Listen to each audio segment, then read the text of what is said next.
Well, greetings, everybody. This is Mike Rochelle here. I'm growing the next version of you, and I'm super excited to be with Vivek and Kristina Kashap. Vivek and I are old friends from some time ago, but I'm getting to meet Kristina for the first time. And how are you guys doing today, first of all? Excellent. Very good. Yeah. Excited to be here. Yeah, so the occasion and the reason I asked you to come back on the show, Vivek, and to meet Kristina is because I just finished your mindfulness challenge on My Present Heart, which is the app that you have on the Apple Store and Google. And it was really, really cool. Now, I've personally have prayed for, probably since I was a little kid. Meditation has only been a part of my life specifically for the last 10 years or so. And in the last couple of years, I've been doing guided meditation from other places. But I was excited to see your 21-day challenge because I do 21-day challenge for my students as well. And I took it. And the cool thing about it is I know that you guys have an architecture about how you designed the whole thing. And I felt that. And I also want to say, and I don't know exactly how to express the joy that I had, especially when I heard Vivek's voice, because I've known you for a long time. And it was cool because I do my meditation in the morning when I do the sunrise at Lake Louisville most of the time when I'm not traveling. And so it's a beautiful setting. And then to be with a friend who I know and whose heart I can really connect with to guide me into ways of being that are beautiful was extraordinary. I don't have the words to say it. So thank you for that. And then, Kristina, I got to meet you. I've known of you for a while, right? But I got to meet you in a way that's beautiful too, because it was without a specific relationship, but I already feel like I know who you are inside too, because of the beauty in the words and the guide that you provided to me. So first of all, thank you guys very much for doing that. I know it's a lot of work, but I really appreciate it. And I know that anybody that does it will be equally as benefited by the time and the space and the beauty and I would say, letting go of all of the things that are in life that we have to think about most of the time, but in those meditation times, we can let go of and just be still. So again, thank you. How did you come up with the idea? What was the background to the 21-day challenge? We'll get into the details later, but just at a high level, how did you guys decide to get it done? So we do regular meditations, and then since last few years, seeing where the world is going, and a lot of people are interested in meditation, but also to give them a good taste of like what it feels like to meditate over a period of time. So 21 days scientifically is like, hey, it's a good way to create a new habit. And Absolutely. that's why we created 21 days and just good enough, like 10 minutes or so, where people can spend that much time and really build a habit over a period of time, and they can see for themselves what is the effect of practicing it over a period of 21 days. And then our expectation is they like it so much that they make it as a regular part of their life. Got it. So on my show, Growing the Next Version of You, I like to get to know my partners a little better than I did before we started, right? So in the context of the 21-day challenge and of My Present Heart and of InCompassEffect, which we haven't introduced yet, but we'll get there. Kristina, can you tell me a little bit about you, where you came from, how you got into meditation and those kinds of things, just geographically where you came from, and then spiritually where you came from? So I was born in Ohio, but I lived in Florida in high school, went to college in Florida, and then I was soul searching. I was deciding to go for more education or what was the next step. And I was at this crossroad in my life, and I realized that nothing really mattered unless I understood the bigger picture, So then I started looking for truth and seeking truth. And that led me to the path of meditation. That was about 20 years ago. So, and that just became this really deep, beautiful, healing, transformative journey into Okay. the soul, connected to God, Mhm. realizing the connection and perfection of all things, that everything is really here for us. Right. And even when it seems to be working against us. And I think that spiritual path helped me to see everything through that lens of transformation. Got it. And also taught me a lot about mindset and what we focus on and how we can make the best, of every possible situation. I think spirituality has practically allowed me to experience life in a more uplifted way, with more joy. Sure. Yeah. So, and then just sharing that with other people, this beautiful place we can reach inside, where life is more joyful, more flowing, more balanced, and of course we have challenges always. Sure. Challenges will always be there, but with what mindset we're approaching those challenges. And for me, meditation is a vital part of me staying centered and balanced inside, and then how I can approach life, practically. Got it. So I started life in the Christian faith, right? That's my home base, as I told Vivek yesterday.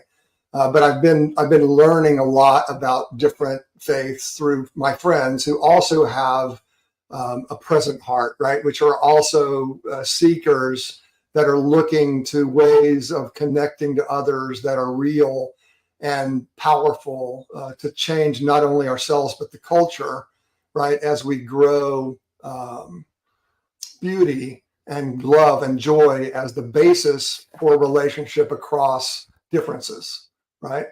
So was there a path for you before the meditation, or was that a new thing for you? Yeah, I was raised Catholic initially. Okay. Okay. And then as a teenager on my own, I decided to explore different churches. So I had Mhm. tried many Mhm. different types of, church families. And I got to a point where I I felt that I needed more answers, and I wasn't finding it in the traditional places. Sure. Um, and also, I learned that I also felt that as I grew up was that we're all actually unified, and within this diversity of spiritual faith, there's a unification of it all, right? Which is God, the soul. Right. So I felt anything that was just limiting this idea of spirituality to this is the only one, it felt too limited Right. to me in a sense. So I kept sort of searching in a larger realm. And for some time I thought, well, maybe there is nothing beyond this physical realm.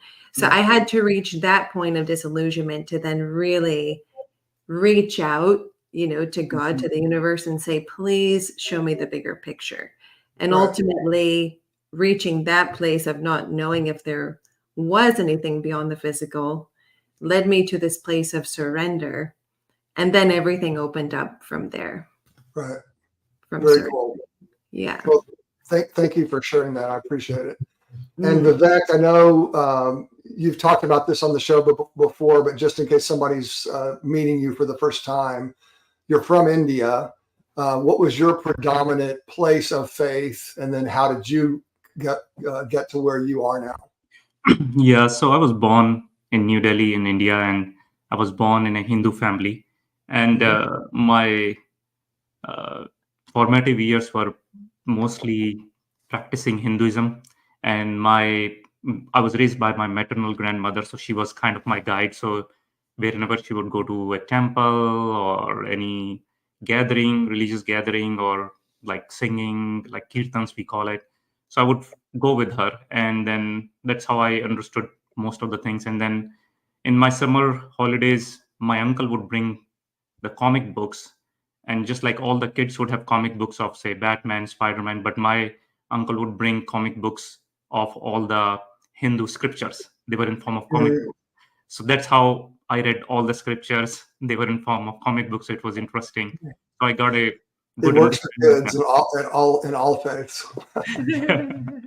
Yeah, and then when I was in my early teens, a meditation center opened in front of my mother's house. So I used to visit her. We were in the same city, and whenever I used to go, and she started practicing, and she got benefited by it. And then everybody in our family, both paternal, maternal side, they got very interested. So that's how we all took the meditation course.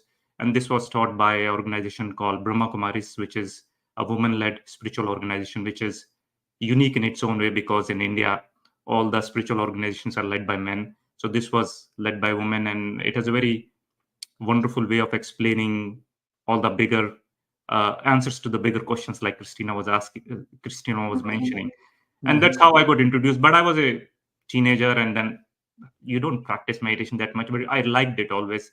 And then later on, when I left New Delhi for a job to go to a different city, that's when I thought, okay, let me give it a good uh, a good test. Like, can I practice it, how it would affect me? And then I started practicing it more religiously. And at that point of time, I was also reading this book called Seven Habits of Highly Effective People by Stephen Covey. I really Yeah, loved his writing, his ideas, and I used to put it into practice. But I used to notice, like, after every few weeks, I would kind of lose the power in it, the way I was practicing it. So then I thought, like, why don't I integrate it with my meditation practice and see how it works? And I started mm, integrating those ideas with my meditation practice, and I had much better results, and I really liked it. absolutely. And Yeah, then, interestingly, after a few years, he wrote another book, The Eighth Practice, The Eighth Habit. And yeah, Eighth Habit was all about going inside, connecting with yourself, exploring your own spirituality, exploring God. So it kind of validated all of those years of practicing that, hey, I was on the right path. sure. And the more I practiced meditation, the more I was in that space, it opened me up to like much more larger perspective, like, hey, God, universe, soul, they are not just like related to just one religion, one culture. It's much more expensive. Right. So that's what opened me up for that. And then I practiced all of meditation regularly. It helped me overcome my challenges from my childhood. It helped me heal. And then when I got benefited, I started sharing it with other people. Mm, And I was teaching it in the community. And then I thought, like, if I'm practicing it and teaching it in the community and everybody's getting benefited, why don't I share it at my work? And I put a lunch hour meeting once a week and invited few people who I thought would be interested. And then slowly, through word of mouth, it grew. And then, like, I was able to have a really almost 2000 people community at workplace, where people were practicing meditation, also exploring ideas about emotional intelligence and spirituality. So that has been my journey. yeah, yeah. And I think that kind of is where you and I met too, because that was at DirecTV, right? The Yes. original DirecTV. Right. Yeah. The funny thing about telecom companies, they always change, right? Yeah. Um, yeah. Okay. So we met there. So I actually am certified by Covey Institute to do the 7 habits. So a lot of that makes sense to me completely as well, as to why. And then one of It's the things interesting. I that didn't knew that you are I certified did, with yeah, and company. I didn't know that you were really moved by it. So that's kind of cool. But remember, he starts out with begin with the end in mind, and that I think that's a mindfulness kind of a way of being anyway, right? Yeah. Because Yeah. you have to think of what you really want, not what you feel, as the way to guide your mind. And so, anyway, we'll get into more details, and you may or may not agree with what I just said. I don't know. It's all okay. So Yeah. the one thing that I'll say now, because a lot of the people that follow Growing the Next Version of You are business people, because I do leadership development in corporations.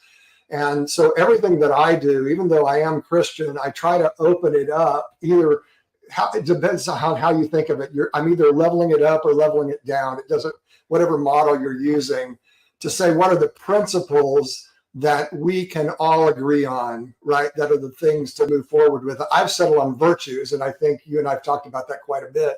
You guys used them, I think, in your 21 days, so that'll be cool too. I told you this as we were kind of getting ready for the show.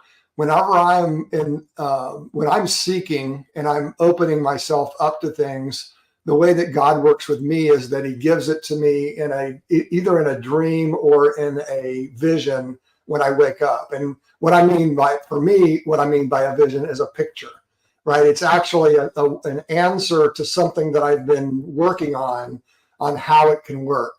So a couple of weeks ago, I was trying to think through the things that we're going to be talking about today. And I woke up, this is last Sunday morning. I went, and when I woke up, I was like, you need to go to St. Philip's in Flower Mound. I'm not Catholic, right? Now I've been to a couple of liturgical churches before, but I've driven by it and I love the cathedral look of it. And I'm like, okay, I could do that. So I went ahead and went to Benchmark Bible Church, where I go with my friends. And then as soon as I was done there, I left and went over to the Catholic Church. And the thing that struck me, and you and I talked about this when we prepped for this yesterday, Vivek, is that I walked into this church. I don't know anybody, but they let everybody in. I sat in the back because I just wanted to kind of observe and kind of look, and then I didn't have to get up to do communion because I'm not Catholic and all that. But anyway, I look around and there's a gentleman sitting next to me who I don't know what his ethnicity was because I wasn't bold enough to ask him, but he looked Eastern European in his garb, but it was some ethnic dress that he and his wife were wearing. And there were Asian people there, and there were Indian people there, and there were people of every look and feel of a human being. It was like the United Nations of a church, right? And I'm like, that's why I needed to come here, because that's what I'm drawn to, right? Mm-hmm. I'm drawn to helping people to see what they have in common across the cultures. So think of that as a picture, right? That I can kind of put on the side. I wake up on Thursday morning and I have in my mind that I need to go to the Dallas Museum of Art. And I'm like, okay, now I've been a member there before. I hadn't been in for years, but I went ahead and went. And they had 3 different exhibits. One is a fabulous Impressionist exhibit, because I love Impressionists. My wife and I both do. And it was extraordinary. It's mostly what they have on a regular basis, but they brought in some other art from other galleries and things like that, which kind of shows how they construct it and things like that. So it was a really good thing. And then they had another exhibit that 3 of them. One of them I haven't gone to see yet, but the second one that I want to talk about, when you walk into it, and I don't know anything about it. I didn't read it. I don't like to read before I visit. I go to experience. And as I walk into the hall, and it's huge, it's probably 4 or 5 stories tall, big cathedral opening. It's a modern art museum, so it's a big modern space. But on the right-hand side of the wall, there were, 30 pictures, but I couldn't tell what they were because they were underdeveloped. I found out later. And then on the very far side of the wall, there was a wall of about 30 people, which ended up being the 30 people that were most known for being scientific explorers or discovering new things or something like that in 1950. I'm guessing this number because by the look of them, it was older. And what this artist had done is, because they were coming at it from an identity perspective, they had created a wall of another ethnicity, but they made them overexposed so you couldn't see their details on purpose. And the whole idea that they had, as I was standing in the middle of this massive room, you can very clearly see the one ethnicity on one side of the wall. And on the other side of the wall, there's this group of pictures that are underdeveloped so that you can't see them. And then I go read it, right? And I read the description, and basically the artist is saying that his ethnicity has been hidden with all of the benefits that they've provided to society, right? And as I was standing there in the middle, that picture from the Catholic Church came to mind, and I'm like, okay, but really, do we as a people need to say that we are as powerful, or we need to be as powerful as the other people, or do we need to create a collage of all peoples, right? All ethnicities, all colors and backgrounds and all that kind of thing. And that's the kind of the way that I come to leadership development, because and mindfulness from that perspective, because we are one of many. But Kristina, you said earlier on, there was a beginning, right, where there were only two, and then it all came from that. So we're all brothers and sisters physically. And then also, I was reading a brother, sun, sister, moon poem from Saint Francis of Assisi, who and because he believes that we're all connected, the whole universe, right? And that was about 1180 or something like that. It was a millennia ago that he was thinking these thoughts that, Kristina, you actually just articulated, right? So if we as people and as people groups can put away the differences and look for the heart, look for the middle ground that connects us all, then we're going to be in a better place. So that's kind of where I've come to, right, in my path. And that's what I seek to open up in others in whatever way that they can receive that. Does that make sense? Yes. Yeah, absolutely. Cool. All right. So that's our quick backgrounds, but a little longer on mine. Sorry about that.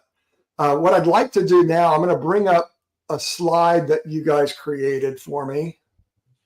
And let's see if this is it. Yeah, that's it. I'm going to put us down at the bottom so it's a little easier to say. And so the mindfulness challenge just ended, at least the first version, as you were doing it. I was receiving it, right? But it's still out there so that anybody that comes to it can start out with day one, right? So what is your end in mind, to use Covey's phrase? What is it that you want my mom, who I will go and ask her to go listen to this, because it's free on Apple or Google. It's open to anybody. What would you wish that they would receive from you in that transfer of energy? And how did you do it? So the first thing, which I already shared, is I want people to discover the power of meditation. And if they do it for 21 days, they would see it for themselves, the changes, in all different aspects, physical, mental, emotional. But other thing is, in this particular mindfulness challenge, I wanted people to actually experience the calmness, the stability and resiliency inside, which is available within all of us. And in order to do that, I wanted people to get in touch with all of these qualities. So every day we have explored one quality, whether I am peace, I'm flexible, I'm resilient, all of those things, not just at a mental level, like, oh, what is resiliency? You can read a definition of resiliency or read an essay around it, but to feel inside how it feels to be calm, how it feels to be stable, how it feels to be resilient, and all the different qualities which are part of our spiritual DNA, right? So that's what I want, that when people practice it every day, they are able to get in touch with that part of them, able to get in touch with the qualities of them. And then when they go out in the life and they face any challenge, they're able to bring in this experience, what it means to be stable. So if they need to be stable in front of a challenge, they know, not just mentally, but at a feeling level, at an emotion level, and then they could be stable and face that challenge from that place. And considering where our world is, where so many things are happening, so many challenges, so much of stress from different areas, it is necessary for us to be in touch with all of these qualities and be ready to take on any challenge or any of those things which are coming to us, and respond from these place of these qualities. And Sure. these qualities are our, and all of us, no matter which culture, which religion, we all have these qualities. We all strive to experience these qualities in our life, whether we are raising a family, playing a role in the community, or leading a team in an organization. These qualities are always there. And some of these qualities, some people may recognize when they read their company values, right? These are the values of the company. So some companies want to be resilient, some company wants to be supportive, whatever it is. So that's the basic idea behind this 21-day challenge. And in the last week, so in the first 2 weeks, what we put there was practicing one quality every day, one virtue every day. But in the last week, we combined these qualities, which at the surface level might seem, oh, they are very opposite to each other. Like we can't practice being determined and flexible at the same time because they have very different vibration to it. But in the last week, you can see we can hold the balance between these two qualities, which might at the surface looks very different. So I could be determined and I could be flexible. I could be calm and I could also be strong, right? So all of these things people can experience when they take this 21-day challenge. You want to add? Got it. So let me uncover that part of the slat area in the second picture down at the bottom, right? Yeah. Yeah, very good. All right. So Kristina, as you guys are writing the verbiage for each of the ways of being, how did you come to that, and what was your intention in that?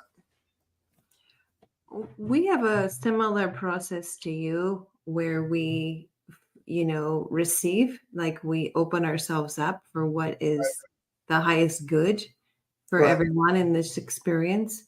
So we don't write anything down.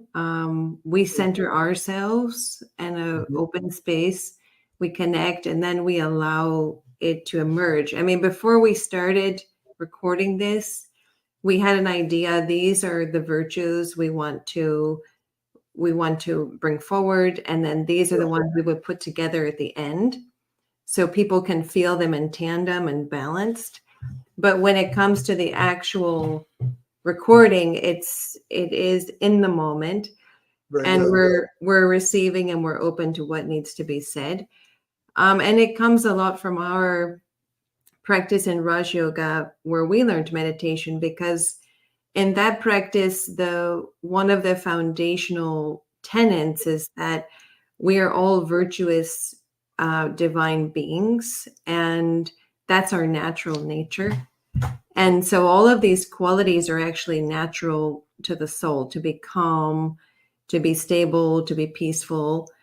And it's kind of like us just bringing that back into our awareness, coming back to that natural state of goodness. We're reminding ourselves in the meditation that this is who I am and this is what I'm capable of being. But yeah, it's interesting because we never write down our meditations. We just get into like a receptive mode. We connect in with source and we just let it flow. But we did design the idea at the beginning, like, let's bring in these qualities and virtues, and then let's at the end show them how they can use them in tandem in a balanced way. It's like a loose framework where we say, okay, first of all, what do the world needs at this point of time? Sure. People want to be more calm, more stable, more resilient, considering whatever is happening in the world. And second, the way to do it is to tap into their own inner virtues. And then also to help them see the balance in these virtues. So that was the overall framework. And then we just said, okay, fine, we would. So one day I would record, and next day she would record. We alternate each day so that was nice. People get the taste from both like my voice and her voice, or her perspective, my perspective. And I've seen like people given feedback. Some people say, oh, I like Kristina's meditation more. Some people say, I like Vivek's meditation more. And I said, that's the whole idea. You can pick up whatever you like. As long as you practice, it's great. And And then we just wanted from our heart that people should benefit. And yeah, there is no script per se. Yeah, there's a basic process. Like when we start, we want people to relax with some breathing and gentle relaxation. But then to really, in that moment, I have to step into my peace or my virtue or my quality of stability. And from there, what I feel, I share. Sure. And my hope is it's coming from my heart and it touches their heart and guides them to their experience of experiencing the same virtue. Yeah. Well, that's interesting, because there are a couple of things that are leading to where I want to take the conversation next, right? That you said. I just want to I want to talk a little bit about the process of meditation itself. For those who have never meditated, there is no. How do you explain it to somebody that is afraid to meditate, right? I'll just leave it at that. And if you don't understand what I'm saying, then I'll ask a couple more specific questions. Think of somebody, that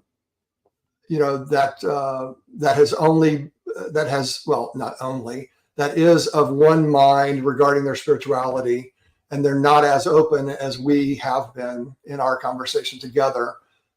Is there confidence that you can give them that this is not going to hurt them?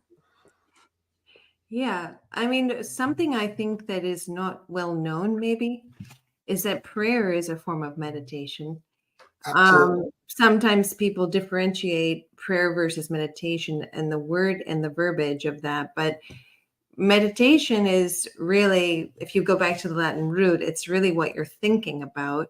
So when you're praying, you're actually focusing on your communication with God. Right. So it's anything that is really in your mind at this moment, So when you're meditating, whatever is the form, like some people focus on an image or a flame, some people focus on words or a concept, and some people are talking to God and they're focusing on that communication. So all of these things, you're focusing your mind, you're thinking about something consciously. They're all forms of meditation. And even if we're worried, we're actually meditating on that negative thought, right? We're thinking about it over and over again. So if you consciously choose to focus your mind on uplifting, concepts about yourself, about the universe, about others, then you're creating that kind of an environment in yourself, an uplifting, positive environment. So we both have learned many different kinds of meditation, and there's so many ways to do it. And in the guided meditations, we actually incorporate a lot of those. We'll start with focusing on the breath, which is one way to meditate, is you focus your awareness on your breathing and try to bring your mind out of the past, out of the future, into the present. You use your breath to come back to the present. Right. Then sometimes we'll do progressive relaxation meditations, where you're letting go of the stress in each part of your body, right? So you're focusing on releasing the stress. And then other times, some people may be, if they've ever done yoga, they'll be familiar with both of those practices. Yeah. And then a lot of times, like in this meditation, we focus on a specific quality, thought process, a feeling we want to have. Then we're focusing our attention, let's say, on being peaceful. So you're meditating, you're about being peaceful.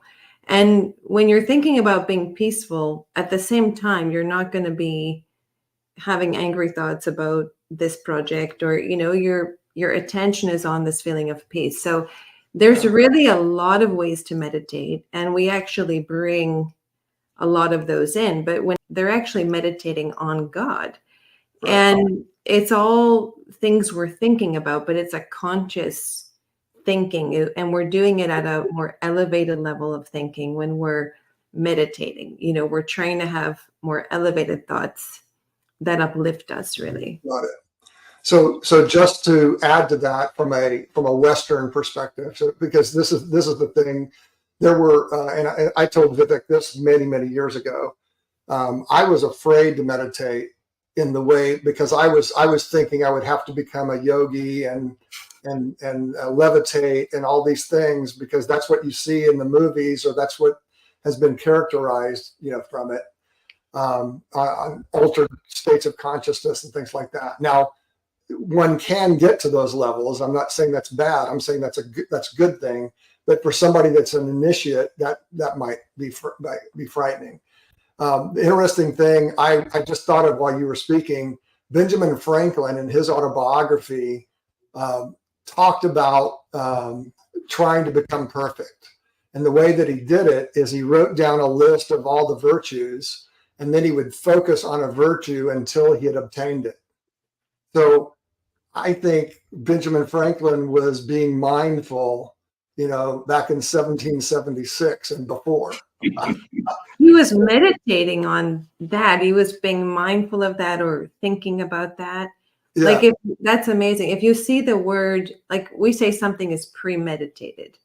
What does it mean if something is premeditated? Somebody was thinking about it. Correct. So meditation is just what we're thinking about. And mindfulness is keeping something in your awareness. So ultimately it's the same thing, right? Absolutely. Like if I'm mindful of this virtue, or I'm meditating on it, I'm thinking about it, I'm consciously focusing my awareness there to allow it to be more prominent in my, moment, and to be the guiding light in this moment. Just like when we pray to God, we're meditating on God, and God is the most elevated energy, right? The highest energy. So that we're thinking about that connection that takes us also in that higher direction. Yeah, and also it's So, go ahead, Vivek. yeah.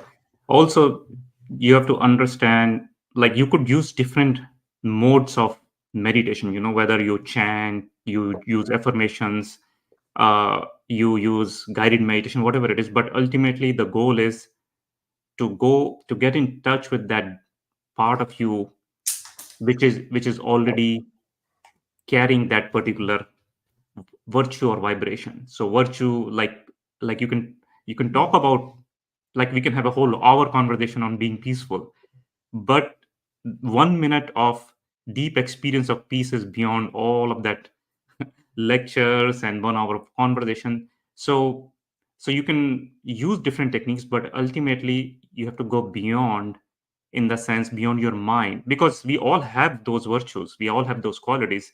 What is not allowing us to really experience them is all the chatter which is going in our mind. So when we sit and practice, oh, I am a peaceful being, but your mind would bring 5 examples when you were not peaceful or when you were angry. So we Right. start doubting our own capability to be peaceful, to be stable, even though in the past, if we look at our own life, there have been so many instances when we have been peaceful, when we have handled things in a peaceful manner. But our Right. mind is the one which is getting constantly influenced by all the things we are feeding, whether we are watching news, whether we are reading those articles or movies. So our mind is constantly influenced by all of these things which we are feeding every day. And depending on what kind of diet you're feeding your mind, it would either create a peaceful environment inside, or it would make you very stressed out. So if, Yeah. and there's also a saying like, your mind could be your best friend and it could be your worst enemy, and it all depends on what you're feeding it. So when we are practicing meditation, first of all, we become aware of what's going on in our mind, right? And to really see it's true or not, whatever the stories our mind is telling. And on all of these steps, breathing, relaxation, progressive relaxation, is to calm all of our different parts of us, our physical body, our energetic body, emotional body. And finally, we can look at our mind and let it go. And Yeah. once we let it go, we step into that place of peace or whatever you're focusing on, because it was always there. It's the mind which has been coming, and it's like you're trying to listen to a particular radio station. And in olden times, when we have those AM radios, there was always so much of static, two channels are mixing in between. But here, when we clear that channel, we can really get in touch with our own self. And if you're focusing on God, then we can get in touch with that channel, and we can really listen to the music which is being played there. So it was always there. It just, that's why the whole thing of being mindful is your mind full with all the stories, all the stuff, or you're mindful of what you're focusing on? And if Yeah. you're focusing on something, You let go of everything else, and you just become, sometimes when you have deep prayer, deep meditation, you become one with whatever you're focusing on. Here you become one with the peaceful state, or one with God, whatever you're trying to focus on. Absolutely. Yeah. So one of the things, so I'm a Gallup strengths trained person, and I also introduce strength. So Vivek, I told you there are a couple of PhD students in Haifa, Israel, that just did a hypothesis that your values are your strengths in action, or your strengths are your values in action. So it's basically those things which you are is how you are being to others, right? Yeah. Which I think is really beautiful, because if you are filling your mind with peace and love and joy and the beautiful things of life, then it crowds out the bad parts of life, right? Yeah. Now, as you continue on, there is subconscious things that we have to deal with that will come into conscious if we are poking on something that we don't want to deal with, right? We don't need to go there now, but that is a reality down the road, right? So just so that if somebody starts meditating for the first time and they're Kristina, they're trying to focus on peace, and they keep getting this thing that happened to them coming up, well, that's the body's way, or the mind's way of protecting that hurt, right? So they may have to go and talk to somebody, a counselor, or somebody that, or a priest, or a minister, or something that can help them through that situation, just to be open and honest about it, right? Right. And then the other perspective that I want to bring into meditation is the more scientific side. So some people will say, well, this is just all soft, it's all just stuff that I don't have to deal with, because I have a rational mind and I'm primarily right brain. I'm more of an engineer, and Vivek, we deal with this all the time in the IT industry, right? For those people, there is the Heart Math Institute, which is actually being able to show statistically that people that are doing meditation are actually growing a connection between their mind and their heart that is both real and healing of disease, of pathology, of all kinds of problems. So for those that are more on the scientific mind side, there's a path for this. There's a path for this for those that are on the initiative side, and there are those that have been doing it for a while and can continue to develop in it. Yeah. And are there other possibilities that you can think of? Because that's all I'm doing right now is tapping down any possible negative reaction, right? Yeah. And I think there has been enough amount of research now. You can put a symptom like, oh, memory issues of us, and type and search online, like, hey, memory issues and mindfulness research, and you'd find ton of research on that. Yes. But even if you're an engineer, you're a very logical person, what mindfulness is doing is two things. And this is valid for your rational mind or somebody who is into personal development. Two things are happening. One, mindfulness is making you aware of what's there inside, So for example, when somebody sits to practice meditation, they start falling asleep. And there's nothing wrong in it. It's just basically you are being shown, you are being made aware that you're tired, you don't have enough sleep. So instead of the rest, relaxation, and go to sleep, and once you wake up, even if it's a power nap, you would find you are in a better place to meditate. So mindfulness is like a giant lens. It is bringing to awareness what's already there. So if you're happy, joyful, it would magnify that and show you that's what it is there. If you're unhappy, you're avoiding certain issues, it would bring those things up. And some people might feel challenged by it, behave, because they are always keeping themselves busy so that they don't experience these things. Because when you sit, these things which are already there will start coming up. The second thing, so this is the awareness part. The second thing which is happening is it is helping you accept what's going on, So if you talk to anybody who is in personal development, the very first thing they would say is like, you have to be real with what's going on, right? You have to accept what's going on, which means that you are not happy, right? For example, or you're not happy in that particular relationship. So unless you become real with what the issue is, what the challenge is, you can't really look for a solution, because Otherwise, you would be called you are in denial of that because you're not accepting what the issues. So the acceptance part is you have to really realize, hey, there is a part of me where I lost somebody and I haven't completely gone through the grief, but I haven't processed the grief. The symptom of that is I'm irritated, I'm angry, I can't have good connection with other people.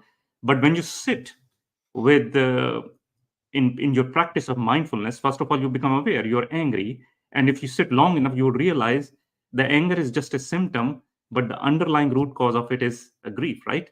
So I was reading, like Christina shared this quote this morning from, I don't know who was the author, and what he was saying was that That basically underlying anger is grief. I mean, Oh yeah. not every time necessarily. It Not could be every- other things, but yeah. very often. Yeah, so it was said much more in a beautiful way, like, hey, when I sat with my anger, I realized that it was not anger, her real name was grief.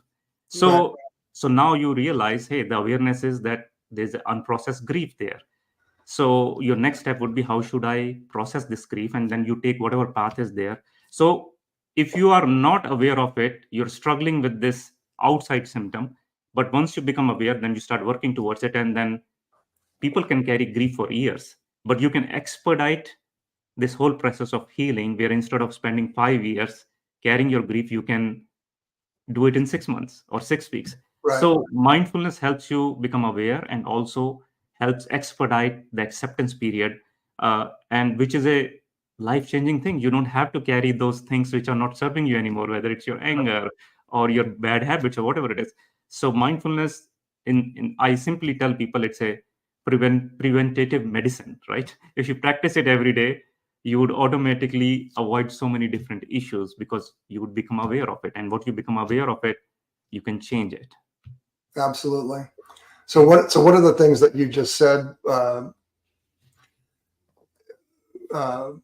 reminded me of something? So the other thing is too, so you may have anger that is in you that is not your anger, right? Now, Vivek, I know you and I have talked about this before.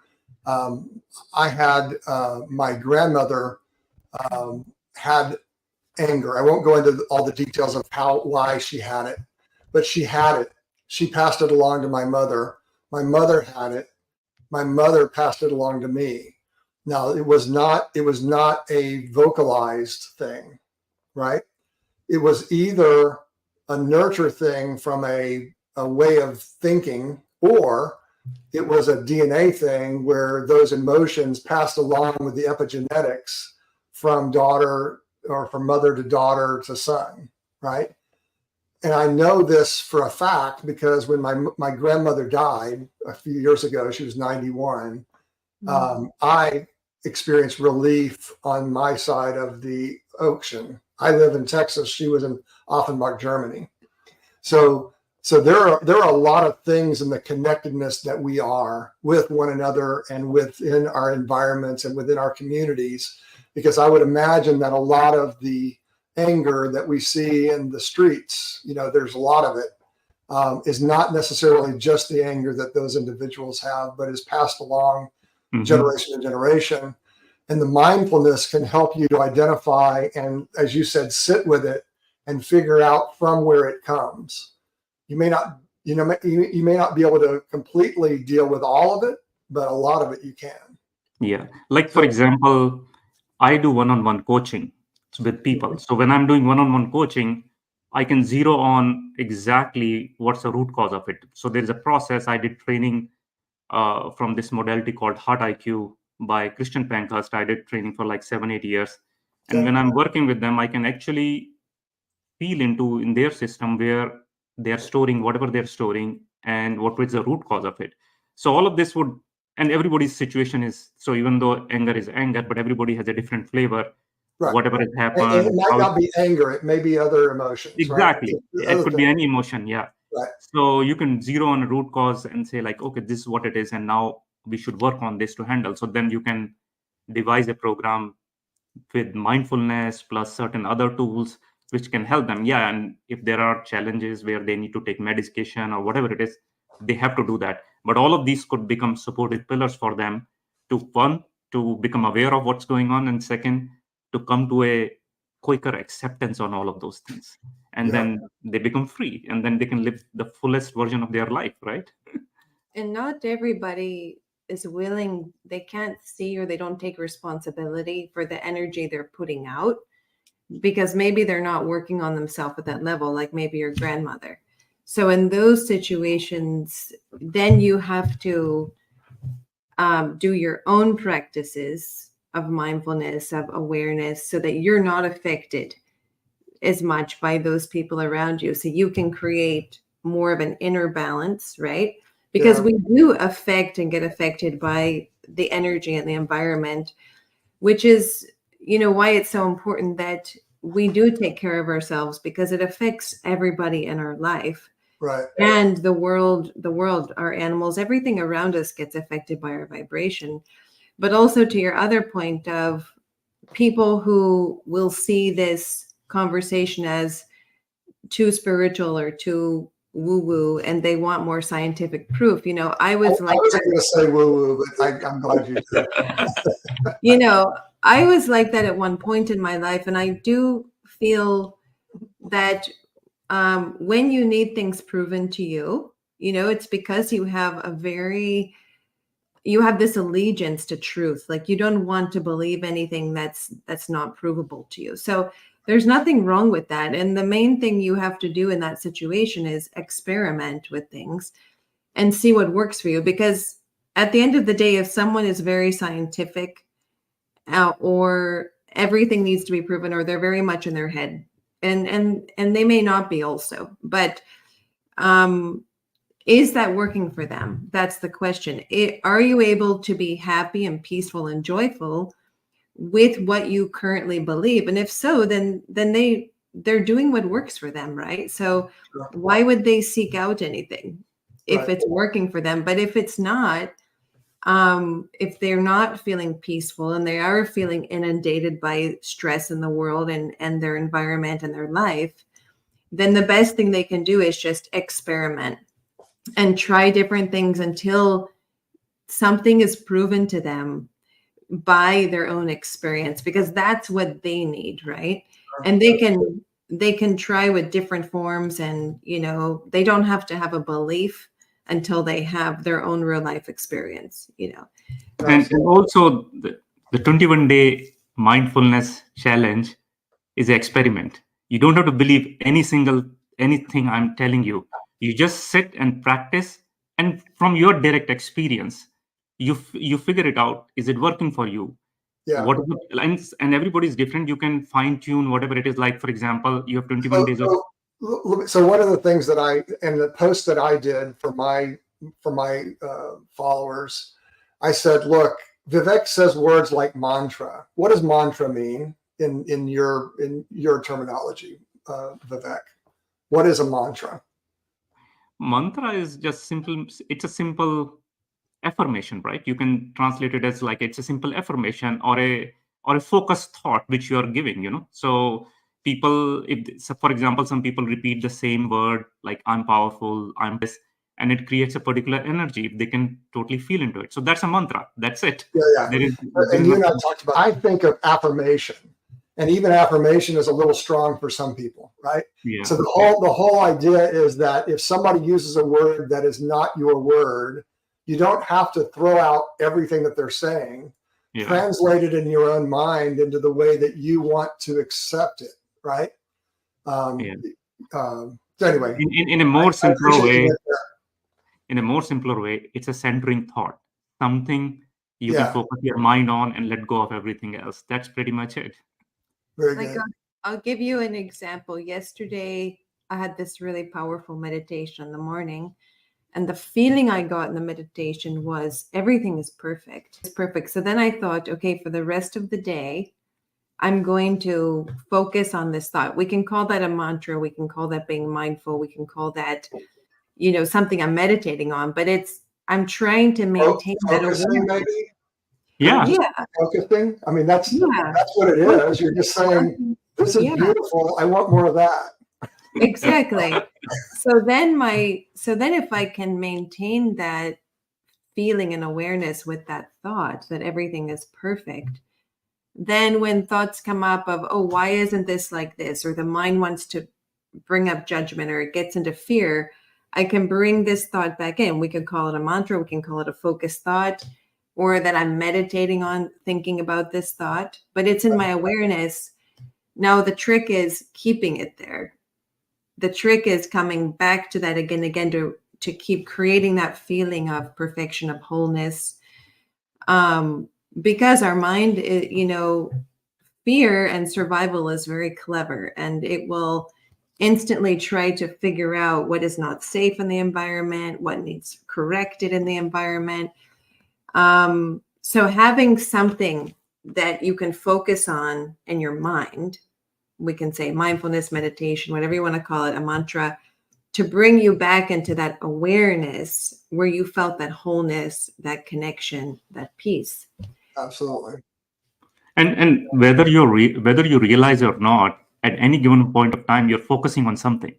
Right. Whether you're focusing on a negative thought or a news or whatever it is, and whatever you're focusing on, that particular thing, depending on how much you're focusing on, is creating a hold on your mind. So there is a saying in a meditation world, like wherever your attention goes, energy flows.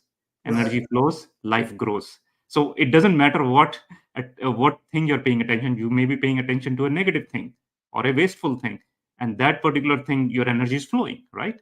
And that's Absolutely. whatever you're focusing on, that is growing. So if I can, and using mindfulness is one of the tools, I can fine tune my attention, what I need to focus on, when I need to focus on, how long I need to focus on, so I can focus on a positive thought or a virtue for 15 minutes and every day. Then it can change your whole mindset. It can change your whole energy. So Absolutely. yeah. Yeah. So Christine, there were a couple of things that we were going to cover before I got to this, but I'd like you to talk a little bit about the book that you wrote. I absolutely know nothing about it other than what's on the screen, because I found out about it today when I was talking to Vivek, and I'm like, she wrote a book. You never told me that. So talk a little bit about it, where you were and where it got you to write it. So this book had been coming up, in my awareness for a couple of years. Like, you need to write down your experiences. And then it came to this point where it was like, you have to do it now. And the whole experience of writing it was its own journey. We can talk about that another time. Sure, but it's sure. basically, it's a personal story about learning to trust again. The beginning, just the first chapter, shows like the bottom of where I reached, based on some life events where I didn't know what I could trust, and me reaching out, to something larger than myself and asking for guidance, and for answers. And then it's a journey of what allowed me to trust again, to trust myself, to trust God, to trust the universe, to trust other people. And I think that trust, if all of us had trust in ourselves and in each other and in the world and in the bigger picture, this world would be such a different place, right? Of course, we need other things with that, like inclusion and seeing the unity in everything. Right. But trust is, imagine if we all had trust, deep, deep trust of ourselves, of each other, of how everything is playing out. And so this is that journey into trusting again. And really the first half, it's actually a pretty quick read. I would say, a few days. Some people, they've picked it up and they didn't want to put it down. They read it in one whole day. So I did it in a way that it doesn't take a super long time to get through it. But the first half is like the essence of those experiences that brought me back into being able to trust on that deep level. Mm-hmm. And the second half is for the reader, because I do feel everyone's journey is very unique, but there are similar themes, right? And we all may have different modalities that we use to get back to that place within ourselves. But once we do, it's a really fertile ground for us to grow. Like we create this soil in our life where we can firmly plant our roots and blossom. So it was really this strong push that I needed to share these experiences, and that they were not just for myself, that I was fortunate to have them, but that they were meant to actually be shared, so that other people in that similar place where they don't know, where their roots are anymore, or they're confused about, sort of just the goodness of life or the goodness of other people or themselves, they can see how another person was at that place and how they came out of it. And by no means is it meant to be, you need to follow the same path, but it is meant to be a hopeful inspiration, and that you can be in this place and that the springboard for you to have all of these beautiful experiences of love, of trust. The lowest part of the book is the first chapter. After the rest goes up. The rest goes up after that. Yeah, that's interesting. So I'm actually finishing a book right now, but I'll pick it up. I saw that there was an audio book version. Or no, is it audio or is it Kindle? There's Kindle. I did record the audio, but we haven't. You haven't done it yet. Put it on yet. Yes. Yeah. Okay. Well, I'll pick it up soon. I really love that. So just so you know, and this is another synchronicity that we didn't plan for, but in my practice, whenever I go into a company now, I do a survey, and guess what? The first principle that I'm looking for is it's trust, and the next one is teaming, and the next one is harmony, and then fourth is results. So I find in my work that I've done for 24 years that trust is the thing that is broken the most in our society, in our families, and in our companies, right? So it's endemic, this lack of trust. So I think your book is very much needed, especially for somebody that can align with the way that you came through it. So that's awesome. One day Vivek said to me, because when we got together 11 years ago, our mission together was to turn the currency of the world into love, and whatever parts of the world we get to touch, that it's more about the exchange of love. But then he said to me around that time was that all we need is trust. If we had trust in this world, and that really stuck with me, as I went through this journey, and I found that it's crucial. And it goes back to that thing you were talking about in the beginning as your mission, which is like bringing unity within diversity. Because imagine if we all saw each other from this place of trust and unity and similarities, there would be no war, there would be no disagreements, no fighting. I mean, it would be a totally different world, And you can see, like, for example, within a company, if you know somebody, you trust them, you can pick up the phone and call them and say, hey, I made a mistake. Can you help me? Can you support me? And if you don't know a person and you're already scared, you can't even acknowledge, hey, I made a mistake. And that's why a lot of challenges in the organization happen, because the leadership never gets to know what's the real picture, because the person who knows the bad news is not is afraid to share that. Yeah, because he doesn't know what will be the repercussions of being the messenger there, right? Right. The shooting of the messenger is the problem in that situation. So it's interesting. So I've been doing this survey, or similar versions of this survey, since 1999, when I started out as a management consultant. So I've evolved it over time. But what it is that the further you're away from the executive level, the less you trust.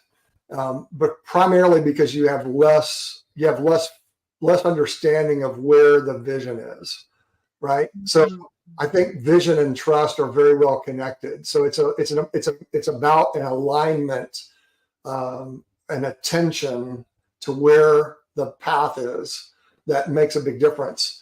And then some companies that I do this with, the trust level will go down once they understand what I'm defining as trust.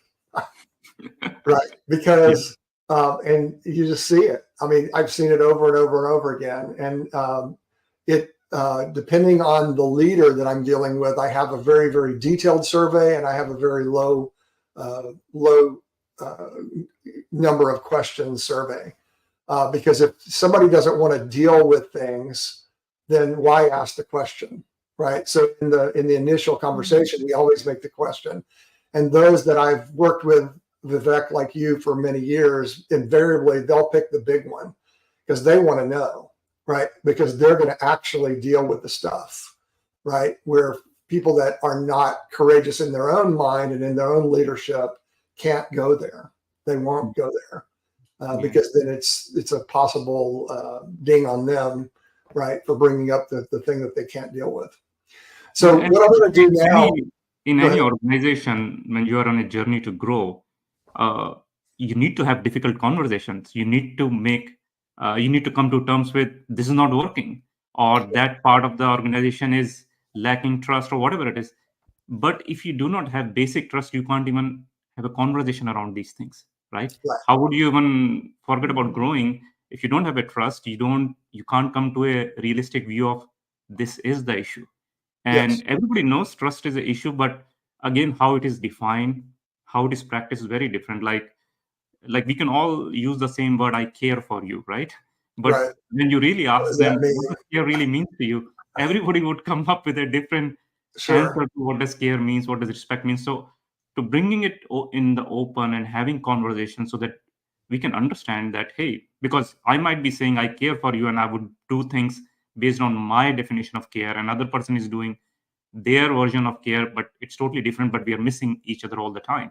So ultimately the same, even though we are doing our best, it might come to experience to each other as that you are not caring, even though both of them are doing the same thing. So having that communication is the key, and bringing it up open. That's why the bigger survey you're talking about is the key to really bring everything in open, discuss it more in detail, so we come to the same page. Absolutely. And you know what you need to work on. I mean, yeah, exactly. Knowing is the key, and then dealing is the thing. So I don't know if you've noticed, but you can't read it up here in my on the top right hand side, my logo. It's leadership in.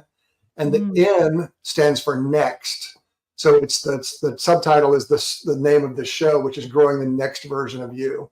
So in being mindful, the direction or the thing that you're trying to be is to be mindful of a set of things that you're working on, right? So if you take it to the work level, to your point earlier in our conversations, Vivek, you have objectives and you have goals and you have values that the organization has, but you have to focus on those in order to move them to the next level, right? So from the conversation that we had yesterday, I think of mindfulness now as encompassing the entire model that I've created, right? But before I get to my model, what I do is introduce another guy's model. I've been reading this gentleman for the last couple of years, Dr. David Hawkins. Before you move, I just want to bring one thing. So that's why we named our company for corporate work is InCompass, because the compass is pointing inside, direction. And that's what it is. Yeah. Very good. Similar. Yeah, it's very similar. Yeah. So there's all kind of connections in the world, right?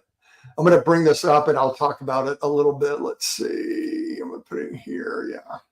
So I'm not going to drain this. I just want to introduce it because it takes a while to really get into it and understand what it is that he's trying to do.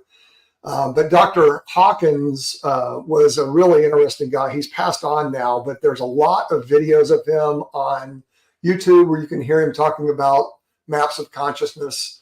I've listened to the book Maps of Consciousness Explained. It's an audio, and it's mostly of him doing sessions with large groups of people. where they would take tidbits from each of these different group things and talk about whatever the levels are. And the book that I'm reading right now, which is right before your book, Kristina, is Letting Go, which he always refers to throughout this conversation of map of consciousness. So I'll get to the letting go in a second. Let me just explain the model. So the way to look at it is the third column is the level, right? So the level is that which you are conscious at, the predominant way of looking at the world, right? So at the very bottom is shame and guilt and apathy. And if you go below those, that's where people become willing to take their own life, right? It's that kind of level of despondency is the way to think of it. And then what Dr. Hawkins says is that the place in this green line is, I stuck it on there, but this is because that's where he talks about it. Courage is the level where you can become productive in the world, where you're actually seeing opportunity and you're looking outward. And it goes all the way up to enlightenment. And then from his perspective, there have been multiple people who have gotten to enlightenment, Jesus and Buddha and some sages we'll talk about from that perspective. So just to kind of lay out how this works from a level perspective. And then if you look at, and I'm going to use courage as the example because it has the line and it's easier for your eye to follow. If you go to courage, which is in the third column, the level, it's the logarithmic scale is 200. Your God view is that God is a permitting God. God is permitting of you to be and to create and to do things in the world. That is the view of the person that's at courage. This is the way that he's thinking of it, right? The person, their life view, if you're at courage, is feasible. Life is feasible. I am doing that which I'm here to do. You might think of that as self-actualization if you know Maslow's hierarchy of need. And then your emotion at courage would be affirmation. There's that word. So it might be mantra in your model, right? And that's basically that I am this, and that's how I am facing the world. On courage, it would be the process that you're in is empowerment. You are empowered to be wholly you and to move forward, right? Courage, neutrality, and willingness, he kind of talks together as a triad. And then you'll move up into acceptance. Acceptance is the level where you look at God as a merciful being. Your life view is harmonious. So remember, harmony is my third thing that I'm looking for. And then at the acceptance level, your emotion is forgiveness. So you're not holding any grudges. You're looking at others and saying, well, they are, what was the word that we were talking about yesterday? Namaste. So what does namaste mean? So namaste means the divinity in me bows to the divinity in you. So I'm seeing divinity in everybody who's around. Right. So when we say namaste to each other, we're basically saying you are God and I am God. We have it in us. Right. Yeah. Being careful not to offend anybody. But the whole point is that there is divinity in us. And when we are acting in that way, we are forgiving because we can look to things that they may say or do that are different than the way I might say it or do it, but forgive them for any offense that might have created for me. So notice that there are a lot of things that we're talking about here that in the public sphere are complete opposite of what's going on right now. We're getting really offended very quickly about everything, right? Yeah. So at this level, then you're forgiving. And then the process that you're at is transcendent. And that's kind of the model that I have, right? Which is self-transcendence in an organization would be, I as the leader am willing to reach a goal, a vision, an objective with the group, encouraging the group to grow into that vision, whatever that vision is, right? in the family is looking to each other with love and affirmation and transcendence, looking at them as a divinity as well and saying, how can I help you to rise up to the next level that you need to get to, right? And we're already forgiving everybody because that's what families do, right? So anyway, there's a lot to this model. It's really, really, really cool when you keep getting into it. And I've been trying to think about how does this apply to the business world in a real way, right? So this is my good life model. So I'm taking from the Greek philosophers. I'm taking from philosophers of all faiths in the way that they're thinking. I'm thinking from modern psychology and putting it together. And it really is based on Maslow's hierarchy of need, principles in leadership and in management as well, to take both an individual or simultaneously individuals through the process, teams through the process, whole organizations through the process, so that it doesn't break down at any level. So that's kind of the way that I constructed it, right?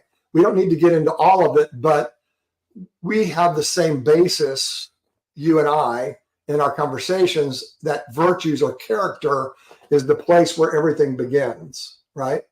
So like I was saying before, if I would encircle that entire pyramid with the 8 different modes, I would say that's mindfulness, right? You're mindful of having character, of having physical and mental health, of knowing your self and your strengths, of having strong relationships, of knowing your capabilities for great work, for dreaming big dreams and being content and happy and becoming self-transcendent, right?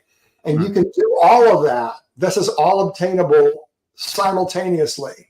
You just have to have it in your mind that that is the way that you are. And that's the way that your being comes out, right? Right. So then if you think about it, so I'm trying to think about, okay, so really the levels of consciousness could be a 3-dimensional thing behind this.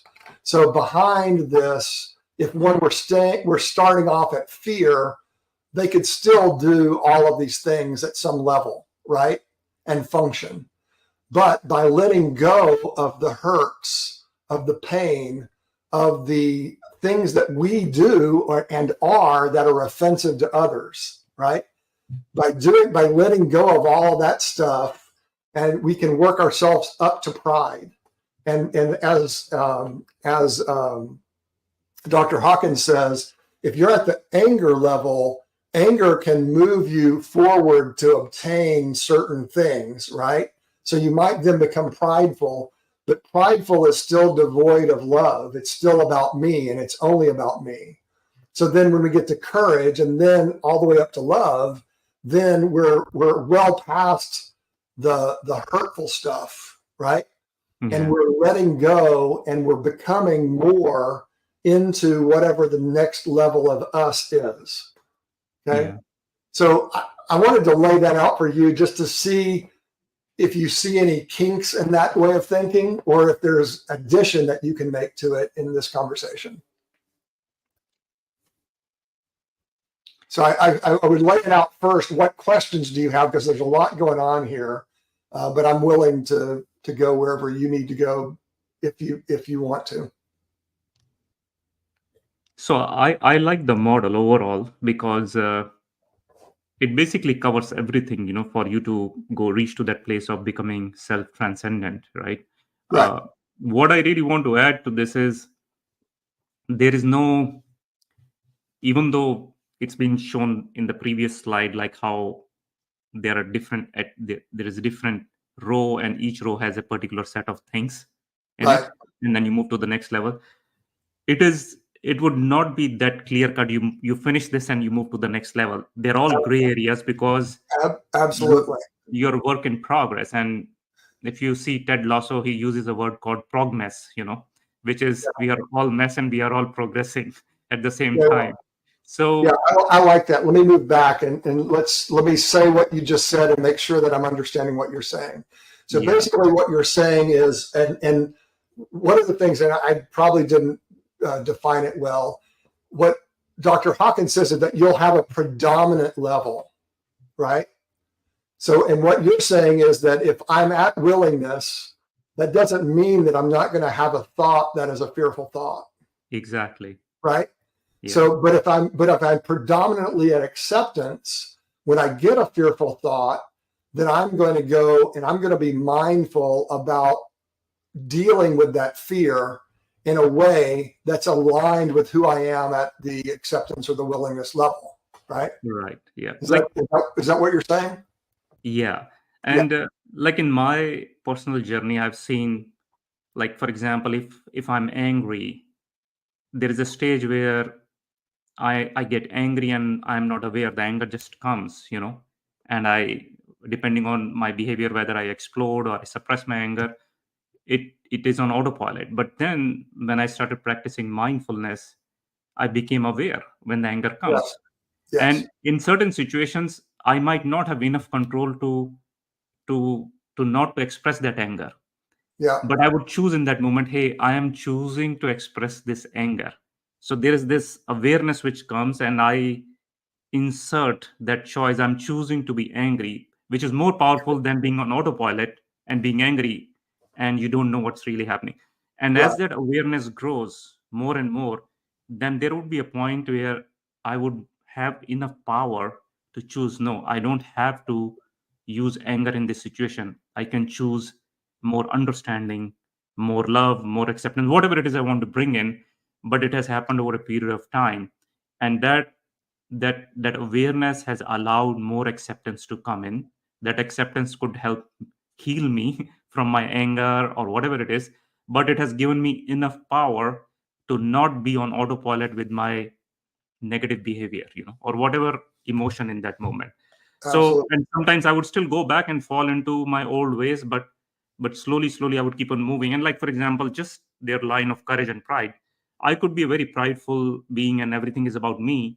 But my life experience, because life is always pointing you, if you really want to grow towards your north, right, your north star, and it would show you that, hey, you have achieved everything, you have made everything, like, hey, everything has moved because of you, me kind of a thing.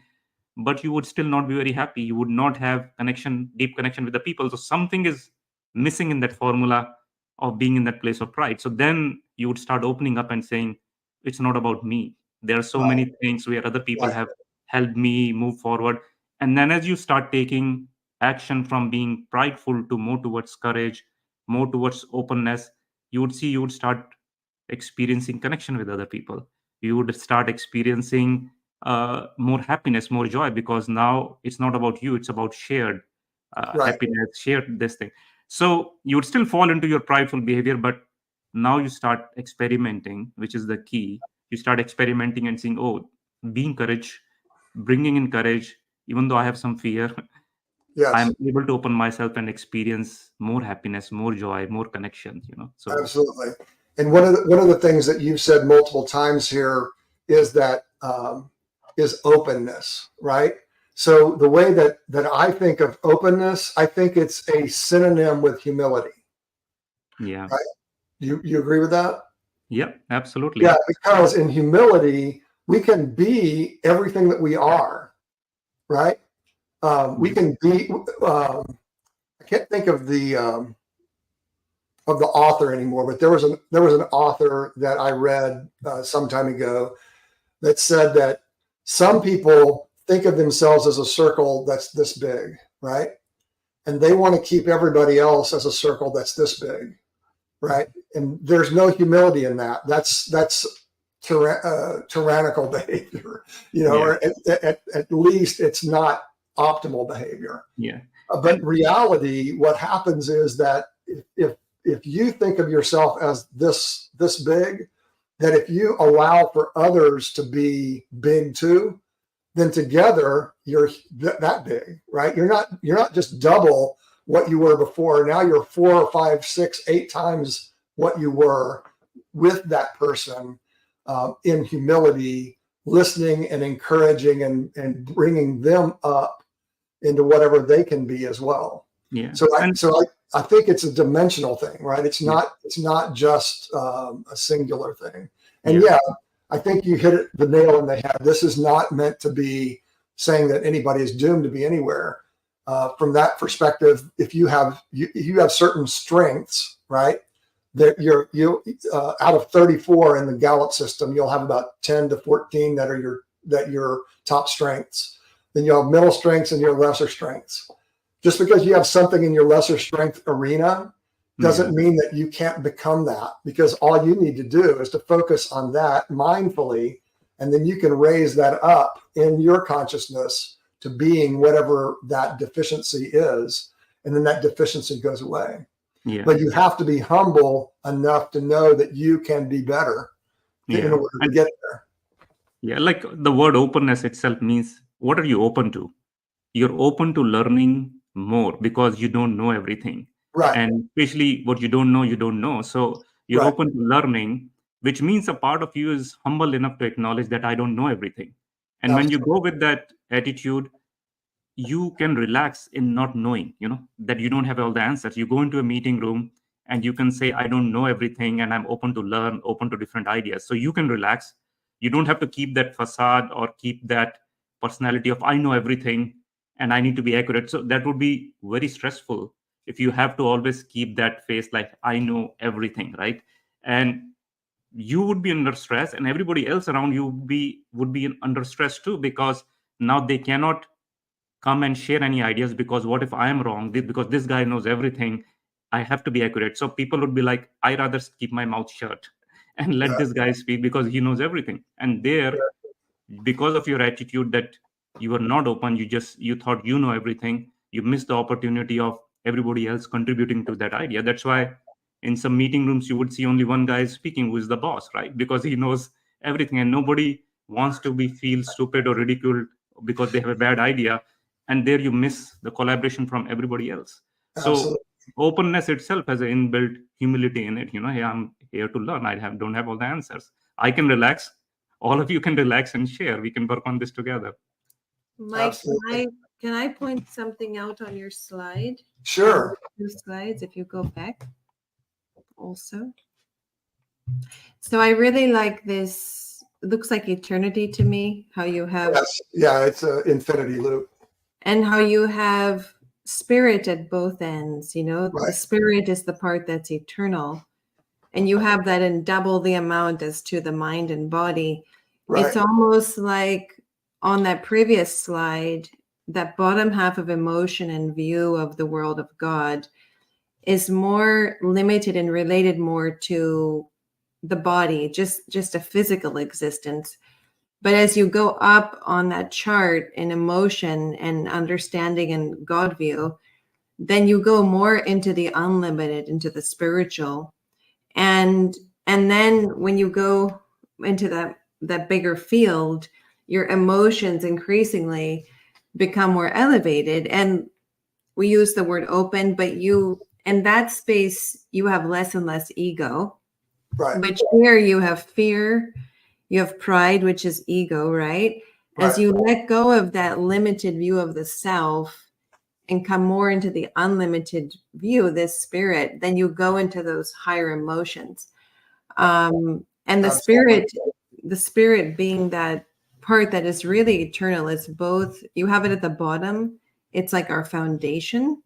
Yeah. And it is also, the eternal that goes on. It's like, I found that when I learned meditation, that my grounding became based in the sky, if you would say. My grounding for realizing all of these virtues within the self was really me getting connected to the bigger picture and not just thinking I'm Kristina, this one form. So I feel like your chart, letting go left to right of fear, pride, that's letting go of this sort of limited identity. Correct. And going more into love, which is the bigger picture, where you can be free of the things you're talking about, like those limited kind of emotions and those limited ways of thinking about yourself or the group, and you come more into a unified way of thinking. Absolutely. So on this model, I say this is a version 1, right? Because I'm not an artist. I have to use the tools that I have, right? But what I'm thinking of this and what I see in my mind, I just haven't been able to figure out how to show it. Do you know who Terrence Howard is? The actor. He did a podcast with Joe Rogan. Yeah, I saw a couple recommend of clips. Yeah, about 3 hours long, but it is mind blowing. I would recommend you listen to it. I've heard him talk several times about this flower of life thing. So, and basically what the flower of life is there are circles that are connected together. And from his perspective, it's the way that reality is constructed. And there were scientific experiments done in the late 1800s where the scientists were trying to find a thing called ether, because in the older ways of science, there was something that connected everything that you couldn't see, and they couldn't figure out how to measure it. He explains why the experiment failed and says that this ether is this flower of life. It is 3-dimensional, right? So, and that's what I'm trying to describe here. It's poor. I need to get together with an artist that can do it, right? But what I have in my mind is that you have this upward trajectory that starts out at spirit, ether, source. I've heard you say. I've said God. There are multiple ways to describe that which always has been. That is not a entity. It is not a. There's nothing greater than. Let's just say whatever that is, right? And that is the essence of it all. And so, and I struggled with this thing with the spirit on both sides for a long time. I didn't see it, and then I woke up with it. To your point, but it's not complete because it never ends, and it always has been. And it created the physical, and then the physical became us, right? But we're all a part of that oneness. Right. And in all the great religions, all of the great philosophies eventually get to that, I believe. So, yeah, I'm really stoked that you picked that up. And if you can help me come up with a better model on how to describe it, because the levels behind are all of the levels that Hawkins talks about. Right. Because to Vivek's point, we can all dip down. Somebody will do something on the drive to my next appointment that will piss me off as I'm driving, right?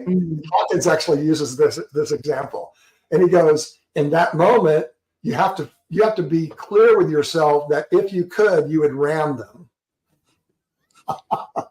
but it doesn't matter at what level you are from a consciousness perspective. There are physiological things that work on us and the way that we're made, and the emotions that we have, and the hormones that we have, and all of those things that drive us. So anyway, it's a beautiful world, isn't it? And I think that having people and friends like you guys makes the world an even better place. So I really, really, really appreciate you guys taking the time to come onto the show today. I've put up the ways for people to get a hold of you multiple times. I'll do it one more time. And just say, God bless you guys on your journey as you continue to grow My Present Heart and InCompassEffect. And I look forward to having you on again so that we can discover some new things together. Awesome, Mike. This was great. Yeah, but I want to share that you're doing a good job explaining it, even though you don't have the best visual the way you want it to be shown. But you're doing a good job in explaining, even through the slides and whatever tools you have right now. So it's awesome. Very enlightening. Yeah. Well, I appreciate that feedback. And if you think of something, or if something comes to you that can perfect it, I'm always open and humble to receive as well. So I appreciate you guys. So I will end with namaste, and then I will also say God bless you. And until we meet again, audience, we'll see you guys soon too. Love and peace. Namaste. Thank you. Namaste. Yeah. Bye-bye. Bye.